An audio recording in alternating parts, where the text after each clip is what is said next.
live in Petaluma. And Sal, we have to note here, when it comes to your taste of the town, Petaluma, we just talked with the mayor about the importance of agriculture in this region, right? Petaluma has been doing farm to table long before it was cool, and you got a taste of some of that.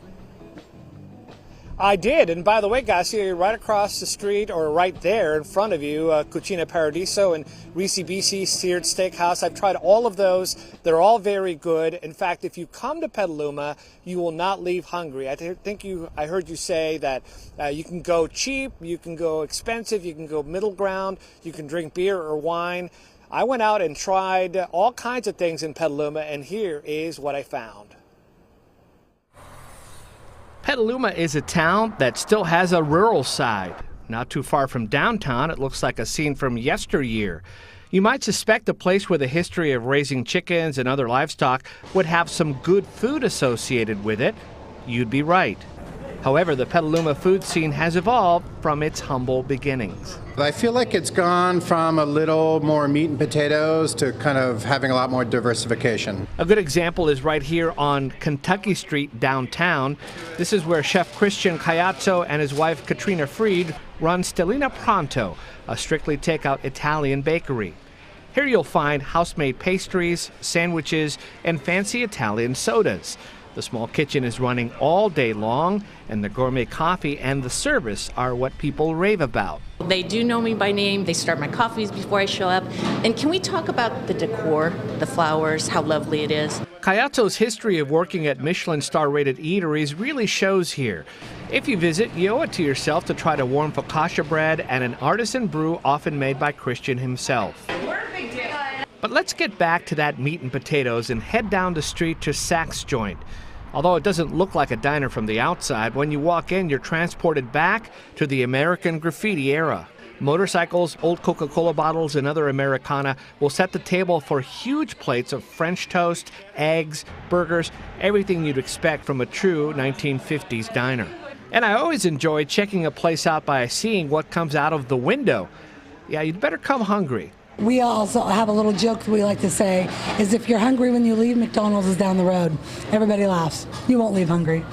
This is a family business run by Mom and her daughters. They make you feel welcome and taken care of while you're here. I'll be right back, you guys. So once you're good in the food department, you might want a beer. There are a lot of local breweries, but one of them is now a global player. It's the Lagunitas Brewery. When I walked in, I got the feeling I was in beer Disneyland. There's a gift shop, bar, and a spacious patio for you to sample some of what made this brewery world famous. We're a global destination, probably because you can find our beer, all over the globe. And we're definitely national, so all 50 states. So people, see that dog, they see the beer, they try the beer, and then there's just something about going to the source that's special. The nice people here will be more than happy to talk beer with you all day, and you can always get brews here that you can't get in the store.